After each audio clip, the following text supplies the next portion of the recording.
Hi, I'm Abby, and this is Evie. We are the news station GAAF, which stands for Great Animals and Fights.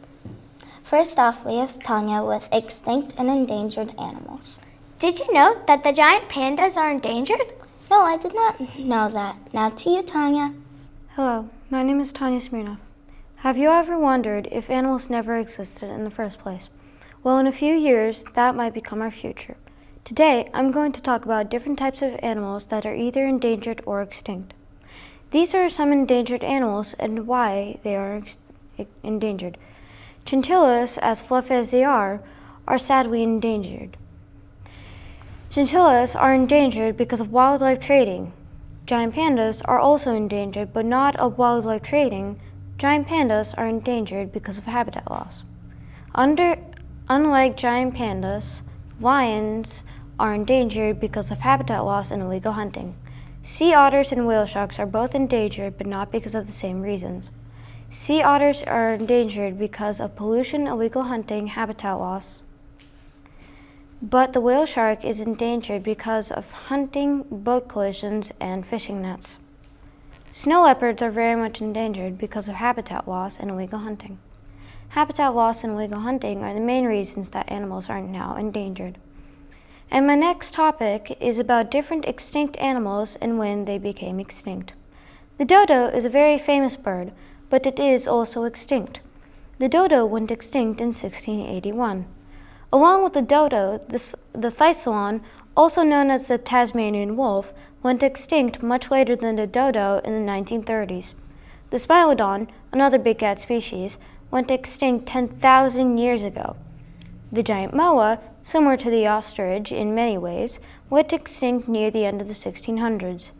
The Carolina parakeet, similar to any parrot or parakeet, went extinct in 1920. Last but not least, the Platyabelodon, which looks like a hippo combined with an elephant, went extinct 1.75 million years ago. So, what are you going to do to help these animals all around the world survive and live a happy life? Now, back to you in the studio. That was really cool. Yeah, I didn't know that sea otters are going extinct. Now we have Anthony with the Great Eastern Squirrel. Now you take it away, Anthony. Hi, my name is Anthony. I'm going to tell you about the Great Eastern Squirrel. Fun fact, do you know what the two front teeth are called? Well, I do. They are called incisors. They are used for breaking shells like nuts. First, I'm going to talk about the diet of a squirrel. One thing you should know is that they eat a lot. Squirrels are omnivores. Their favorite foods are nuts, berries, and fruit. They also eat bird eggs. Now, let me tell you what the squirrel eats. They get their food from plants or even from people. Sometimes they get their food right away, but often they store their food. This mammal is a scatter hoarder who buries their food around their territory. When they store or bury it, it has to be secure so other animals don't steal the food. Squirrels can live in many different areas. They can live in forests, neighborhoods, fields, cities, parks, and even a backyard where they live in trees. They build their nest that is called trees out of sticks and leaves. These nests are in branches of a tree or inside of a hollow hole in the tree. Squirrels live in places where they find a tree for nests and food to survive on.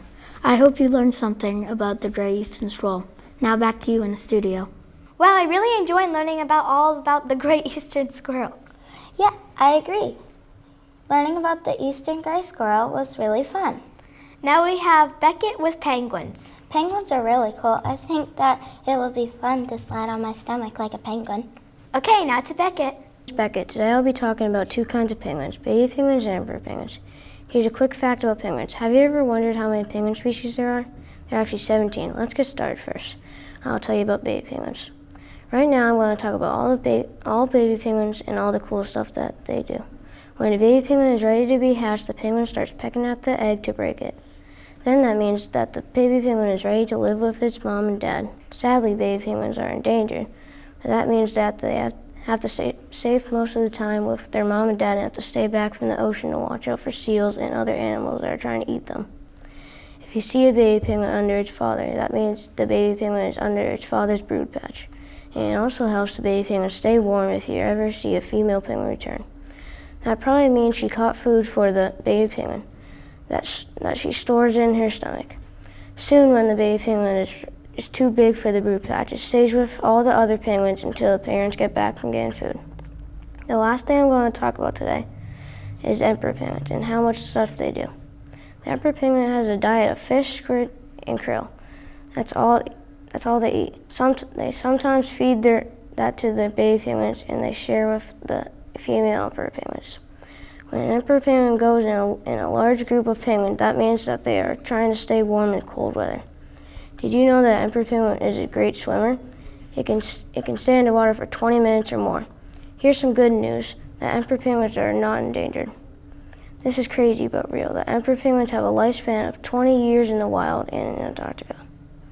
The emperor penguin is the biggest penguin with a weight up to 90 pounds. It can outgrow over 3 feet tall. A female emperor penguin and a male one both takes turns sitting under the egg to help the baby penguin until they start pecking at the egg. Then the emperor penguin goes find food for that baby penguin. That's all the things I'm going to talk about penguins. I am going to talk about, and I hope you learned something today. Maybe now you just like penguins as much as I do. Knowing all these cool facts. Now back to you in the studio. Wow, I love learning all about penguins. Yeah, penguins are really cool. It was fun to learn about them. Now we have Kaylee telling us all about monkeys. Once I heard that monkeys have really long tails. I wonder if that's true. Now to you, Kaylee. Hi, I'm Kaylee, and I'm going to talk about the pygmy marmoset, which is a type of monkey, and a squirrel monkey. Did you know that the pygmy marmoset is the smallest New World monkey, and the squirrel monkey is called the red-backed squirrel monkey because of the reddish color on their backs? Do you want to know more about them? Let me tell you some more. The first monkey I will be talking about is the squirrel monkey. Squirrel monkey groups are called troops. Usually troops have at least 10 to 15 monkeys. Once deep in the Amazon rainforest, there has been a sighting of 500 monkeys in one troop. These monkeys do a little bit of everything. They eat bugs and fruit. Once the food is mostly gone, they go to a new place to get more food. One thing squirrel monkeys don't do often is groom one another. The next monkey I will be talking about is the pygmy marmoset. The pygmy marmoset is the smallest New World monkey. There are about 5.5 to 6.5 inches, and they weigh 5 to 7 ounces.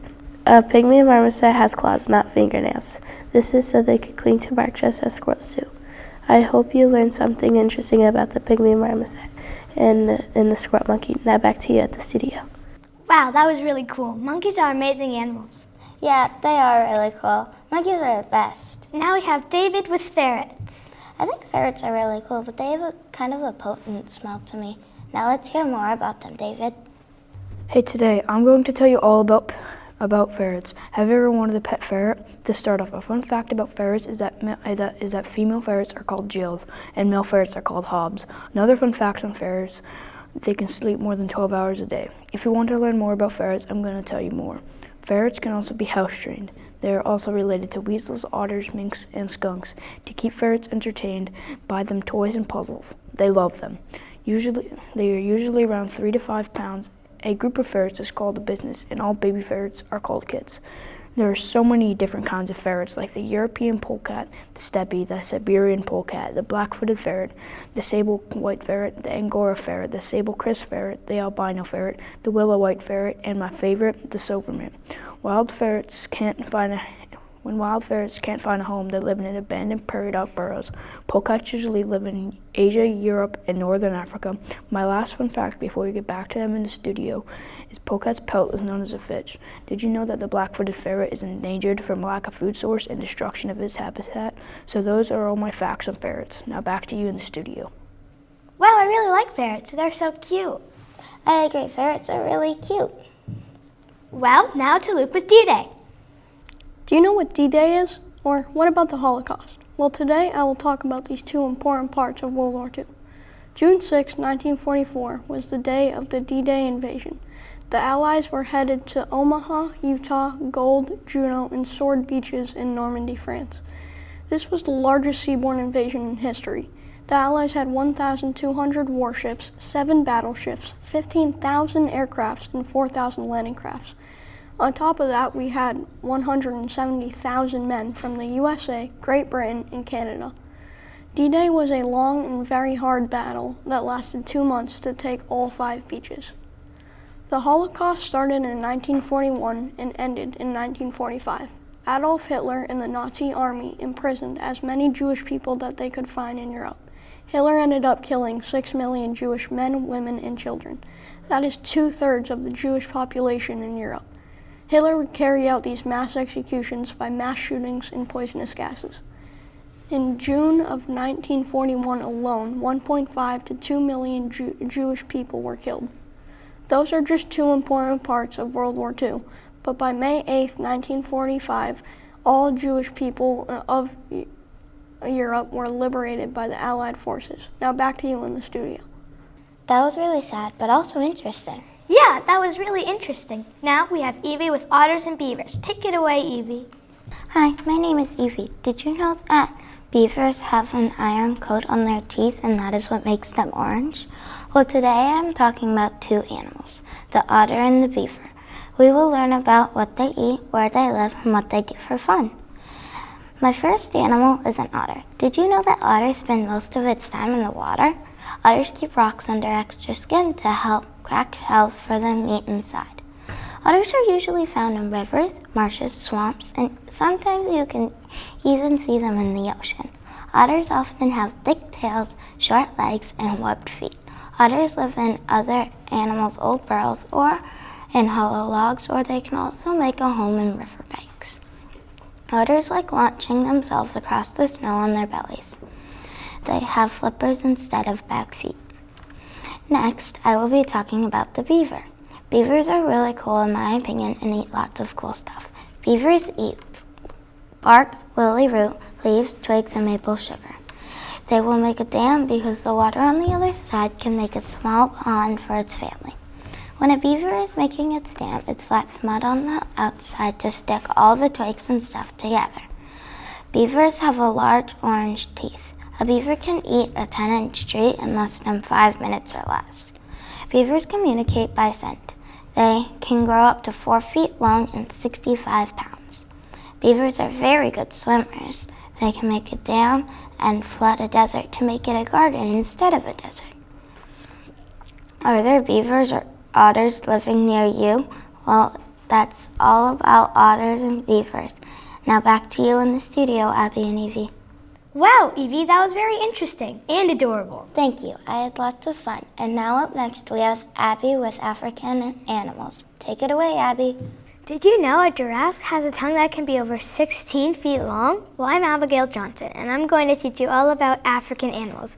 Did you know baby zebras can find their mother by the pattern of her stripes? Pretty cool, right? Also, another fun fact is that some monkeys play king in the castle with fallen trees. So cute. Did you know some elephants don't leave their mom until 10 years old? Another cool fact is that hippos are the animals that kill the most people. Crazy, right? Now I'm going to teach you all about giraffes. Giraffes are very amazing creatures. They are so smart. Some basic things about giraffes: they are very tall as a telephone pole, and they have very long necks. But they have only 7 bones in their neck, the same as humans. Isn't that crazy? They love to eat leaves, but they don't want to eat the leaves from the acacia tree. This tree has thorns protecting their leaves. Another fact is that giraffes' tongue is as rough as sandpaper. Young giraffes grow very fast. Did you know they can double their height in just 1 year? Giraffes are such amazing creatures. Now I'm going to tell you all about a different African animal. Now I'm going to teach you about one of the fiercest animals, a lion. Did you know that the name Simba in the African language of Swahili means lion? Lions are very powerful creatures. Lions usually are a light brown color. Most male lions have manes, and the mane gets darker as the lion ages. Most males protect their pride. Even though they look scary, lions are one of the most social cats. A lion's tail can get up to 3 feet long. Lions show love by head rubbing and licking. Lions' cubs might look cute, but they grow up to be killers. They only do it to survive. Adult lions have 30 teeth. That's a lot of teeth. Lions live in places with bushes and shrubs for shelter for their cubs. Lions live in Africa mostly, and lions have big stomachs so they can eat a lot. A sample of a lion meal would be like a person eating 272 chicken breasts. That's a lot of chicken.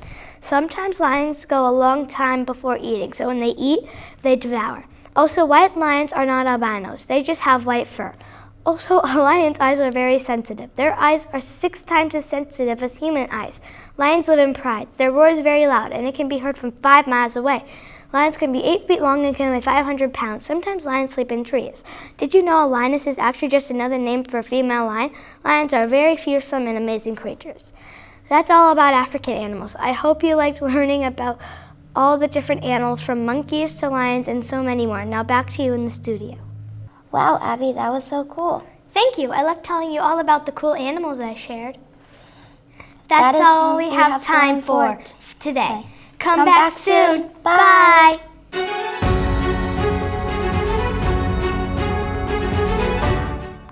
Hi, I'm Ryan. And I'm Eleanor. And this is SSPPN News, which stands for Sports, Sport Popularity, People, and Nature. We love sharing everything we know about with you, and you'll have so much to learn about, so let's get started. Okay, the first person is Jameson talking about popularity in baseball. Have you ever thought about what makes some sports more popular than others and what makes other sports more unpopular than other sports? Well, I'm here to tell you about the things that makes baseball popular and unpopular.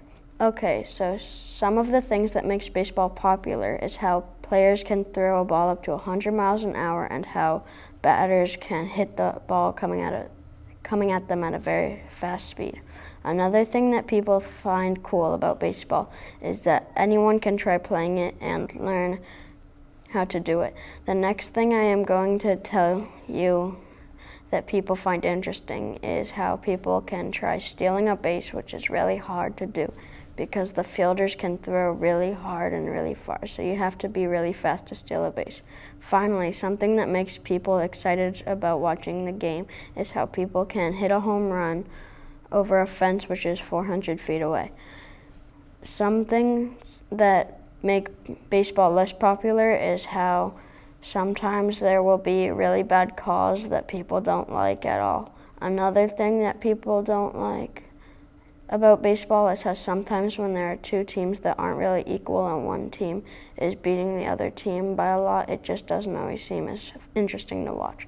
Also, something that people don't like is how people can be very dramatic and annoying after doing something big. Finally, people don't always like how some teams will pay good players extra just to go on their team.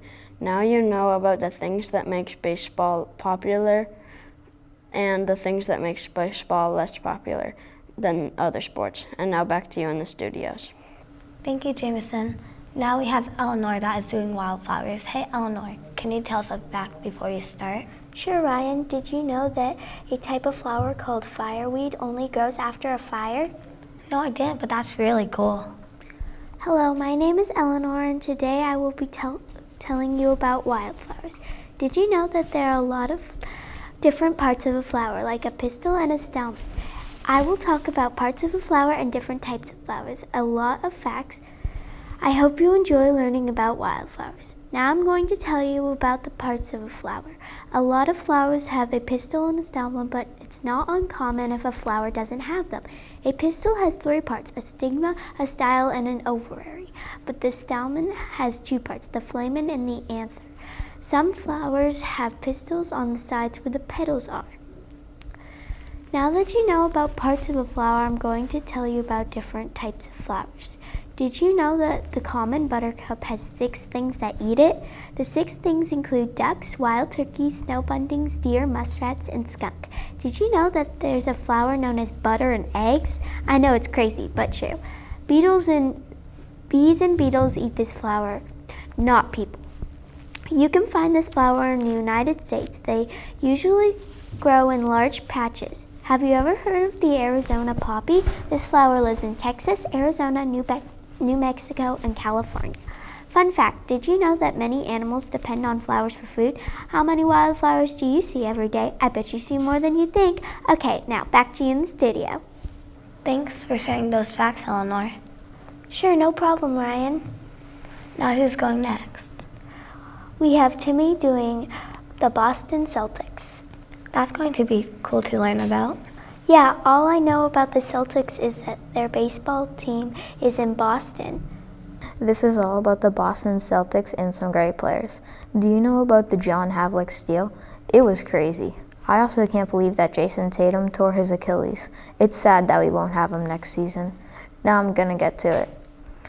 Now I'm going to tell you about the Boston Celtics and some great players like Bill Russell. Some great players on the Boston Celtics are Larry Bird, Jason Tatum, Kevin Garnett, Guzzi, and Bill Russell. These are some great players who have made some great titles.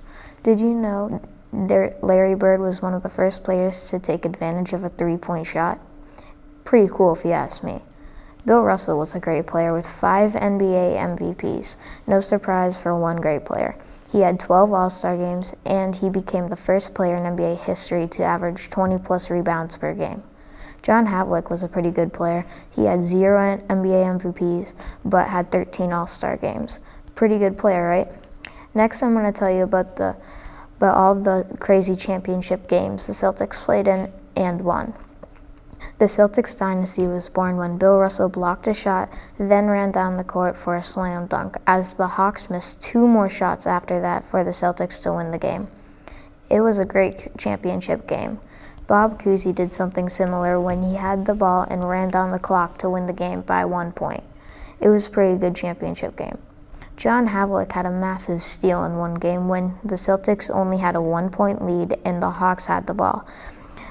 And then they passed it in. Then John Havlicek stole the ball and one of his teammates got the ball, ran down the shot clock to win the game by a 1-point lead. I thought it was pretty cool. This has been all I could talk to you about the Boston Celtics. There are many more fun facts about them though, so keep learning. Now back to you in the studio. That was awesome. Now I know so much about the Celtics. Same. Okay, it's Ryan's turn and she's talking about soccer players. Ryan, I don't know a lot about soccer. Can you tell me something so I know what you're talking about? Of course I can. Do you know that when women's soccer first became an Olympic sport, Alex Morgan helped her team win the first gold medal of women's soccer in history? No, I didn't know that, but that's really cool. Let's hear about it, Ryan. Hi, I'm Ryan, and I'm going to be talking about 2 famous and important women's soccer players. The soccer players I'm telling you about are Meryl Margaret Ham, but people know her as Mia Hamm, and Alex Morgan. You are going to learn about their life, the different teams they're on, accomplishments, and a little more. Did you know that Mia Hamm had something called a clubfoot? If you don't know what a clubfoot is, it's when your foot is born twisted. Now let's talk a little about Alex Morgan. Did you know Alex Morgan writes books about her life for middle schoolers? I have so many fun facts to talk to you about, so let's get started on a first person. I'm going to tell you about Mia Hamm's personal life, her soccer career, and her soccer career. Mia Hamm was born on March 17th, 1972 in Selma, Alabama, USA. She retired in 2004 and is known as the best women's soccer star. And as I was saying before, Mia Hamm was born with a clubfoot, so she had to wear a cast to protect her foot. So she couldn't do much, but as soon as the cast came off, Mia started running. Mia was on her first soccer team when she was 5, and in middle school, she was on the boys' team. When she was 15, she started playing on the U.S. women's national team and became the youngest person ever to join. Mia won 2 gold medals and 2 World Cups and played soccer for 18 years. Mia made a world record of the most goals scored in an international competition, male and female. The number of goals she scored was 158, and the record remained until 2013 when Abby Wambach broke it. She was in the Olympics 3 times, and the first time she and her team won their first gold medal. In 2007, she was elected National Soccer Hall of Fame. Now I'm going to tell you about the different teams Alex was on, about her life, and about her soccer career. Alex Morgan was born on July 2nd, 1989 in San Dimas, California, USA. She sued the soccer organization for not getting paid as much as men. Alex played many sports as a kid, and her dad was always their coach. Alex played soccer throughout college, and people called her a champion. In college, he played for the Golden Bears and graduated in 2010. Later that year, Alex joined the U.S. women's national team, USWNT. In 2011, Western New York Flash WPS asked Alex to join. Alex Morgan was the second American to score 20 goals and 20 assists in 1 year, 2012, and finished off the season with 28 goals and 21 assists. In 2013, Alex joined the Portland Thorns. In 2015, Portland Thorns traded her out to the Orlando Pride. In 2017, Alex joined the French soccer team. She also said in her own words, "I'm in a very lucky position because I'm surrounded by so many strong females in the same position as me. On my team, we have a network of women to lean on and seek advice from. I had so much fun sharing my facts I know about these awesome people with you. Isn't it amazing how Mia Hamm helped her make soccer popular sport? And after people saw her, they wanted to play too. It's also a thing to remember how Alex sued the soccer organization for not getting paid fairly. So she tried to fight back, and the work paid off. I hope you liked what I said today. Now back to you, me and Natalie in the studio." I did not know that Mia Hamm helped soccer get its popularity. That was awesome. Thank you. I put a lot of effort into it. I can tell. The next person who's going to speak is legend talking about Jose Andres. I don't really know who he is, so I'm happy he can tell us about him. I know, I can't wait. Hi, I am Legend. I'm about to talk about Chef Jose Andres. Chef Jose Andres was born in Spain in 1969. As a boy, he loved helping his father cook meals. He went to cooking school when he was just 15. When he was 18, he needed to finish his Spanish military service. There, his job was to cook for an officer.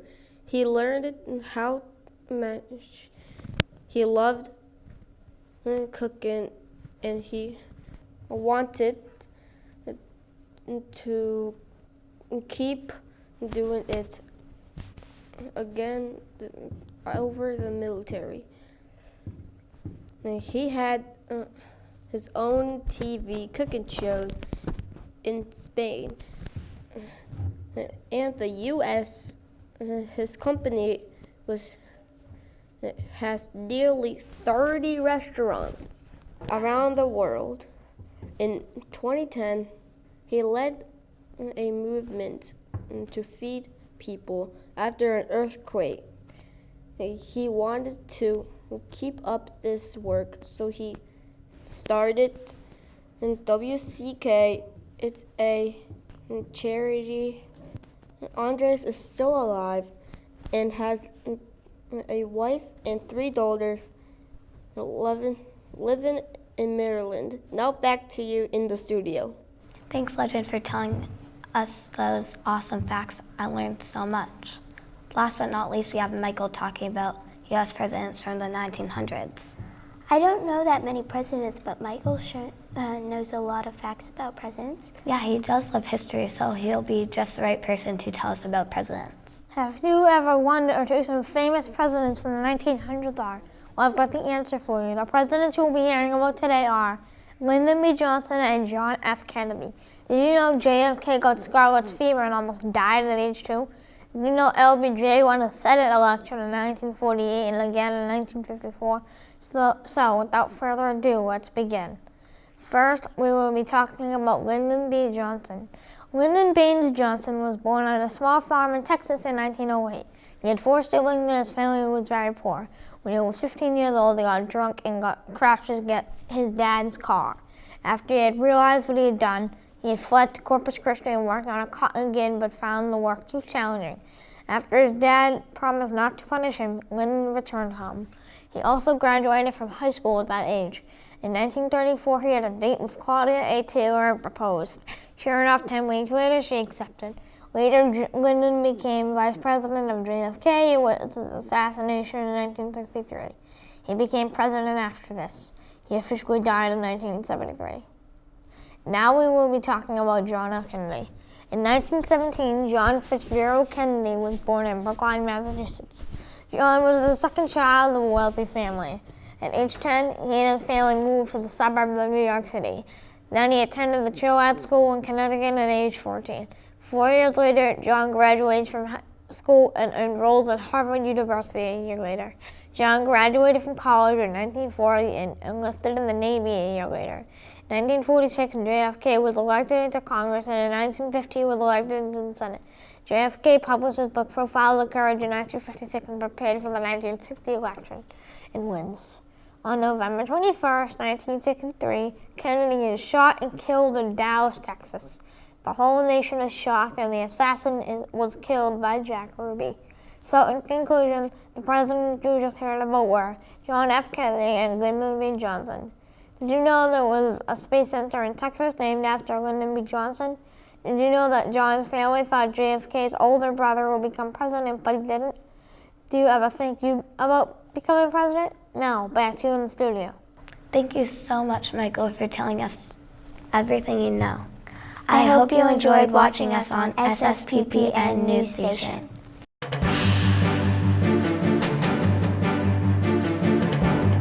Hi, I'm Aiden, and this is Ezra Wilkinson, and we're on AOFT News, which stands for All of Our Favorite Things. And today we are going to talk about all of our favorite things. First, we have Aiden talking about Boston's 4 big sports. I heard they had lots of championships. That is cool. Now let's hear about it, Aiden. I'm Aiden, and I'm here to tell you all about Boston's 4 big sport teams, which are the Celtics, the Red Sox, the Bruins, and the Patriots. I'm going to be talking about how many championships they have, when they were founded, where they play, and their rivals. Did you know that the Boston Celtics have the most championships in NBA history? Here's a fun fact I bet you didn't know. The Red Sox' old name were the Americans, but I'm sure you're eager to hear this story, so let's get right into it. The first team that I'm going to be talking about are the Boston Bruins. The Bruins' best player of all time was Bobby Orr. Bobby Orr was drafted in 1966 and retired in 1978. Boston's rival is the Montreal Canadiens, and they were founded in 1924. The Bruins also play at the TD Garden, where they have 6 championship banners hanging. The NFL is a professional football organization that includes 32 NFL teams. The Boston Patriots changed their name to the New England Patriots in 1971. At that time, they also claimed new home field at Foxborough Stadium. The Boston Patriots were founded in 1960 as part of the American Football League. That league lasted from 1916 to 1969. It joined with the National Football League in 1970. The Patriots' biggest rival is the New York Jets, playing them 2 times per year. The Patriots' best player was Tom Brady, who led them to 6 championships. Now we have the Red Sox. The Red Sox won championships in 1903 and 1912 with famous left-handed pitcher Babe Ruth. 3 years later, they won it again and also won it in 1916 and 1918. In 1919, the Sox made the worst decision they could ever make and traded Babe Ruth and went on an 86-year losing streak until 2004. They won a championship again because they had David Ortiz. The last championship they won was in 2018. The Red Sox's biggest rival is the New York Yankees, which is considered the biggest rivalry in sports history. Lastly, they were founded in 1901. Finally, the team with the most success is the Boston Celtics. The Boston Celtics won championships in 1957, 59, 60, 61, 62, 63, 64, 65, 66, 68, 69, 74, 76, 81, 84, 86, 2008, and 2024. Their biggest rival is the LA Lakers, which is also a really big rivalry. The Boston Celtics' best player ever, nicknamed Larry Legend, and the 3-letter man, Larry Bird. The Celtics' biggest rivals are the New York Knicks, the LA Lakers, and the Philadelphia 76ers. Lastly, the Celtics were founded in 1946. In conclusion, I really hope you enjoyed and learned a lot about Boston's 4 big sports. So back to Aiden and Ezra in the studio. Let's go, Boston. Wow, I didn't know that much about Boston sports. Next up, we have Kendall, who is talking about historical monuments. Hi, I'm Kendall. Have you heard of the White House? Well, you're about to hear all about it. Did you know that there are 132 rooms in the White House? I did. Another thing I will be talking about is the Lincoln Memorial statue in Washington, D.C. I hope you enjoy learning all about it.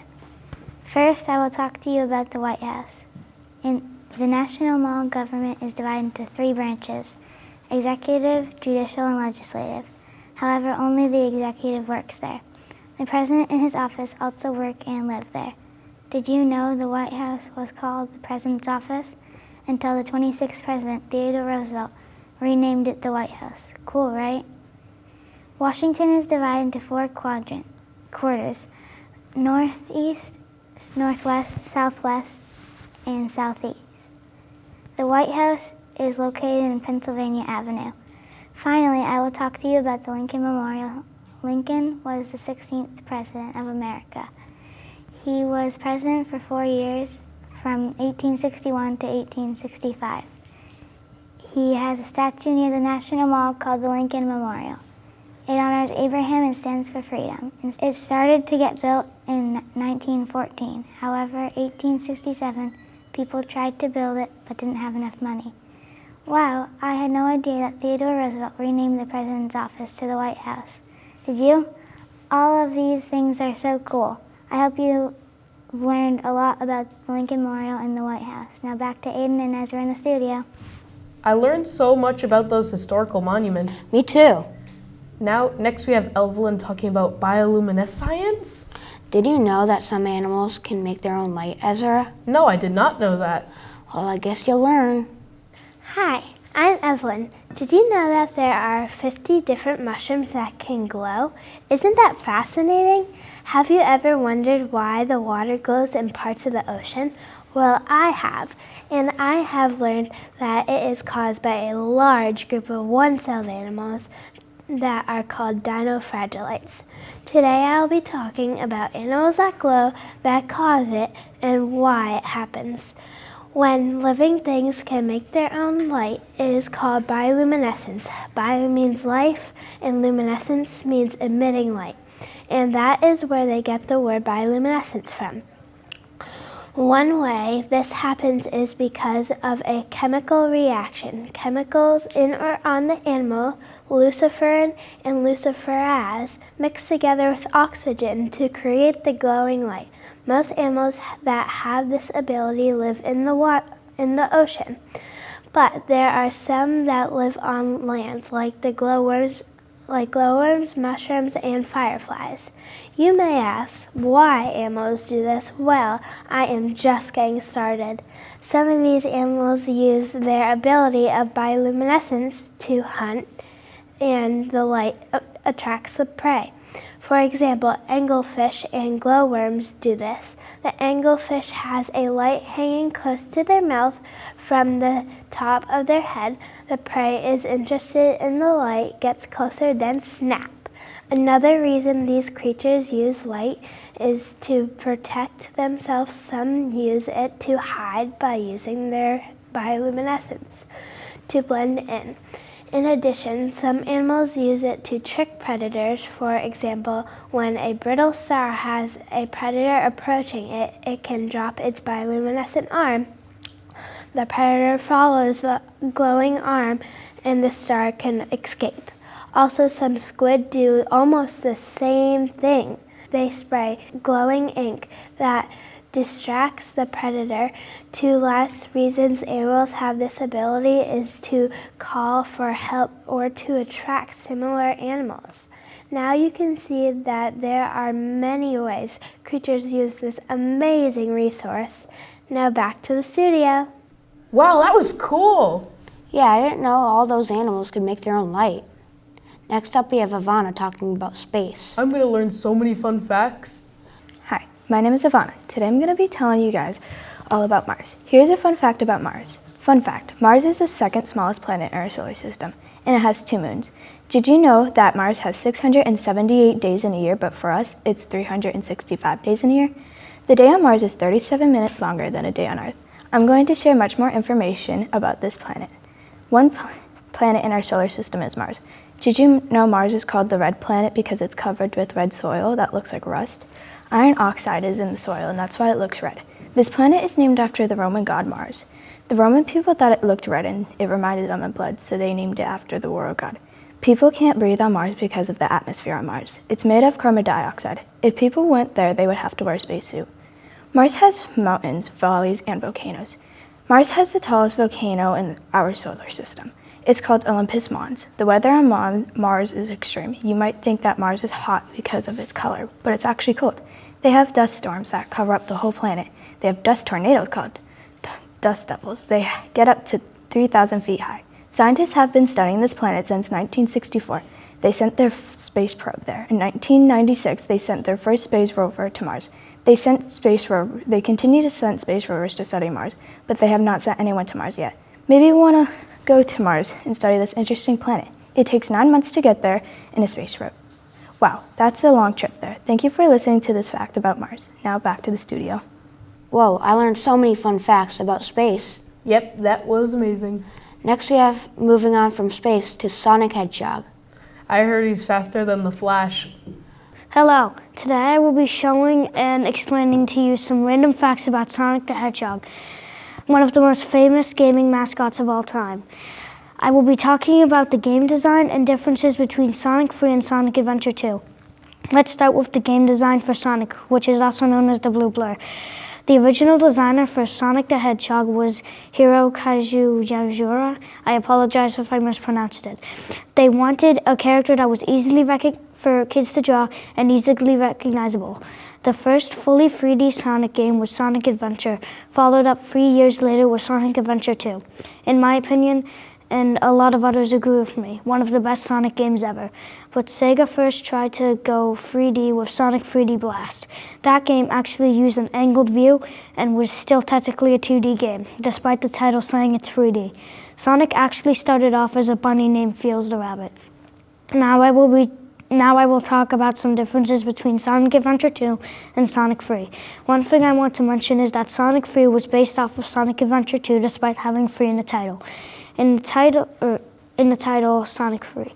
And Sonic Adventure 2 have many differences, like no one mistaking Sonic for Shadow and Rouge the Bat not being introduced. Another difference is that Shadow isn't created by Gerald Robotnik, not to mention that Gerald is still alive 50 years later after the lab incident. Speaking of the lab incident, we have to talk about the ways Maria died. In the movie, she died from a lab explosion, when in the game she actually dies from being shot by the gun agency in space instead of a lab. That is sadly all the time I have.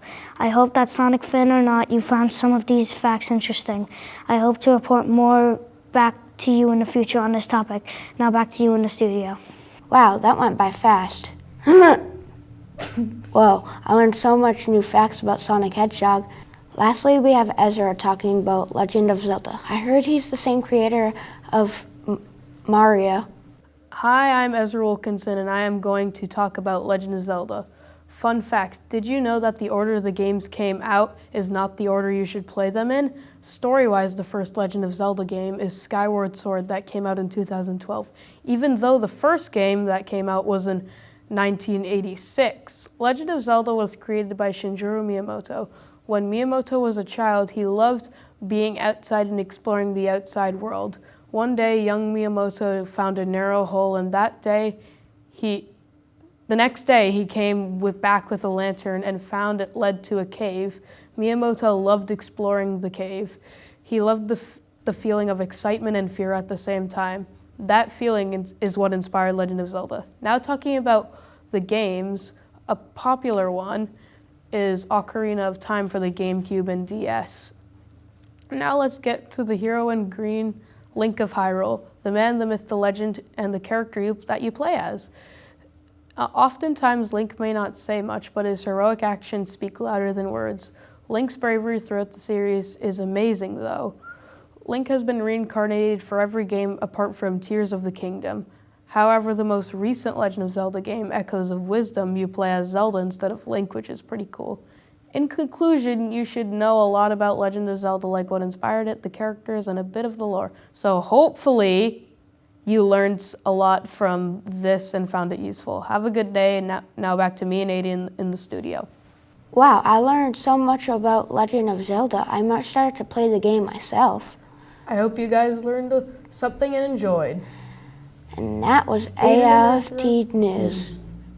We hope you all have a good night.